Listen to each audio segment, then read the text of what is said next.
Hello children, it's Mr. Evans here and welcome to this week's assembly. I'll apologise to start if I'm a little bit hoarse. That means I've got a slightly deep and funny voice. It's largely because I got a little bit overexcited earlier this week when I was watching a game of football and I was shouting a fair bit. So my voice has started to go a little bit. That's just to explain that.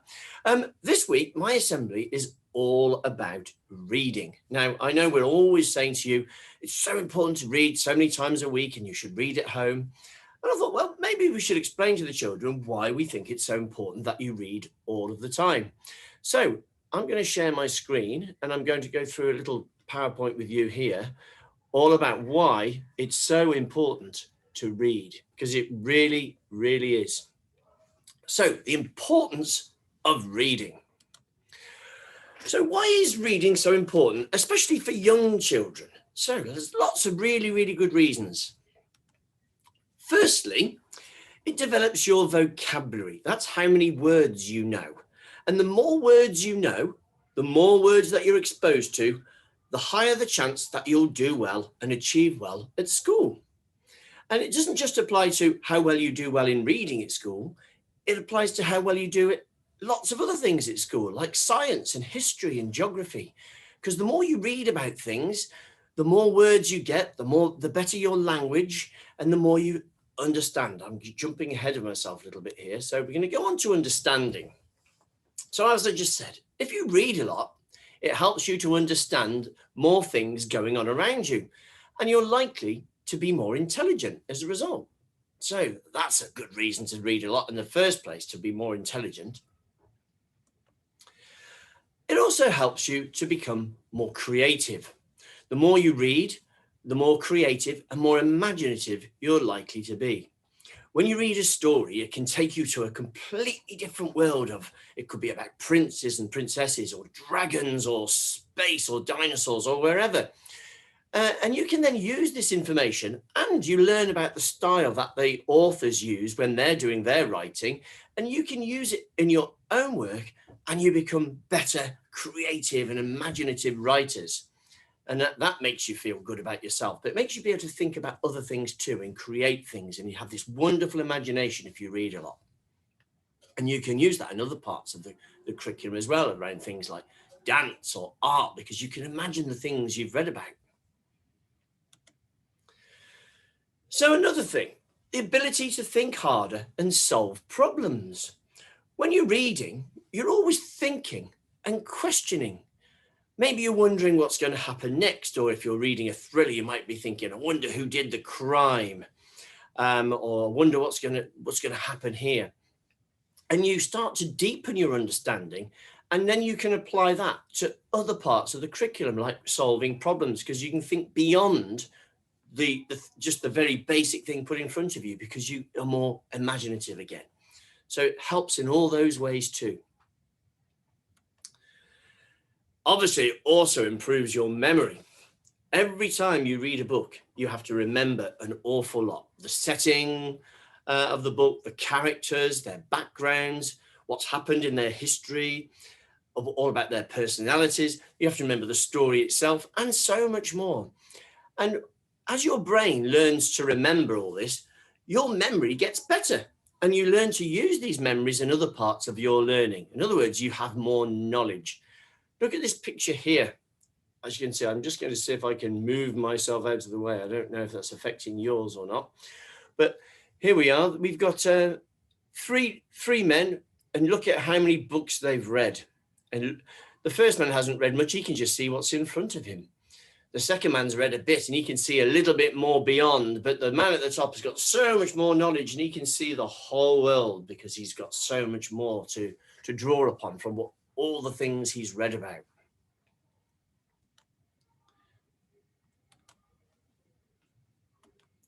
So the next one, obviously, because you've been reading and your language skills develop, that helps you to talk to people.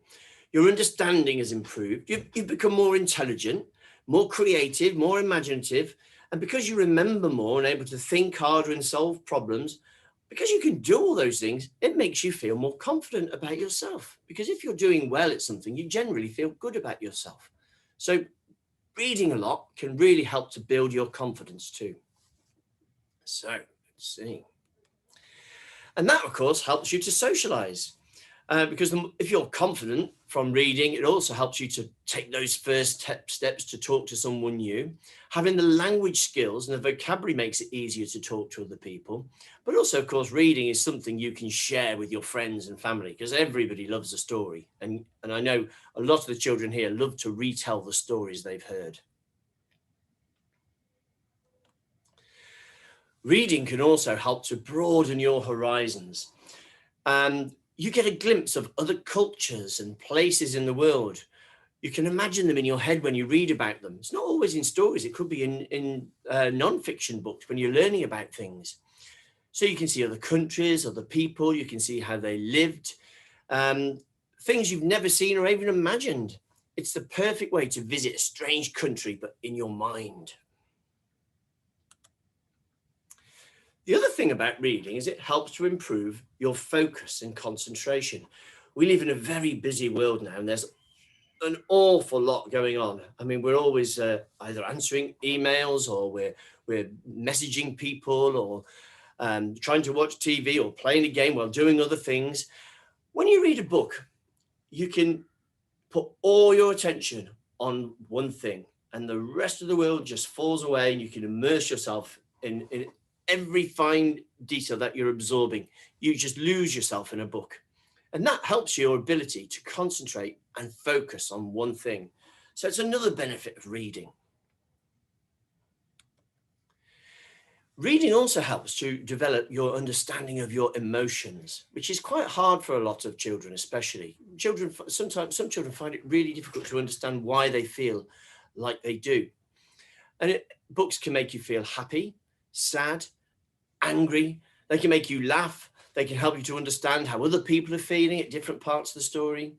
So understanding your emotions and those of others is a really important part of growing up. And it's much easier to do that sometimes when you're reading about someone else, and you can see why they feel this way, or how that is going to affect somebody else's feelings from something that happens in a story.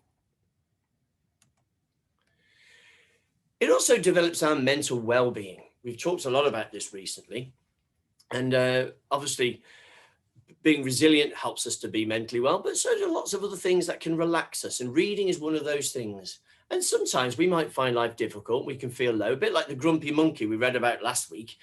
Well, reading a book can help us relax, and it can take us to another world where we lose ourselves in the story and we just actually wind down. So that's really important too.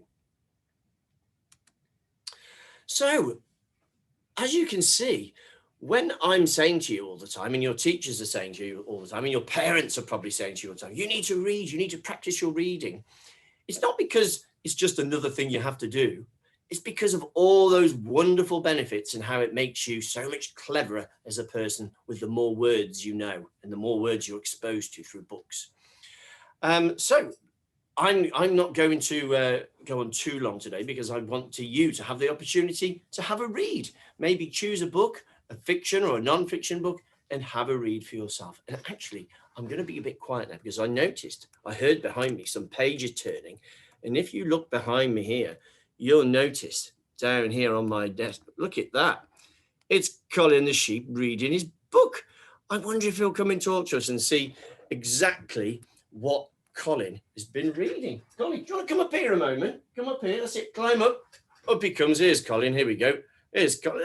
Nice to see you, Colin. How are you? Are you okay? That's good. And what book have you been reading today? Is it a particular author that you like? We've got a similar author to him. He said he's been reading William Shakespeare. William Shakespeare. Are you sure it's not William Shakespeare? Not William Shakespeare. William Shakespeare. Yeah. Well, we've got a famous author called William Shakespeare, and he wrote books like Hamlet. Lamlet. Right. So he's got similar books, has he, William Shakespeare? What about Macbeth? Macbleat. Because he bleats. Yeah, I see. What about Julius Caesar? Julius Fleecer. Colin, you're making these up, I'm sure. Oh, what about All's Well That Ends Well? All's wool that ends wool. Colin. And what about The Taming of the Shrew? That was another Shakespeare book. You've got The Taming of the Ewe, EWE, the female sheep. Yeah. Dear me, Colin. I'm sure you're having us on. You're telling us jokes again, I'm sure. What's that, Colin? You got to fly because you want to get cleverer by reading some more of your book. Righto. Okay, Colin, we'll see you soon. Bye, Colin. Bye. Off he goes back to his book. Excellent. Right. And I'll leave you children now to get on with some reading yourself, which, as you can see, is extremely important for you to do. Have a wonderful weekend and enjoy the rest of this week, children, depending on when it is exactly we are watching the assembly. And we're looking forward to having nearly all the children back into school tomorrow, Friday, when we've got all our classes back all together. So we're looking forward to that. We'll see you next week, children. Thanks for listening. Bye.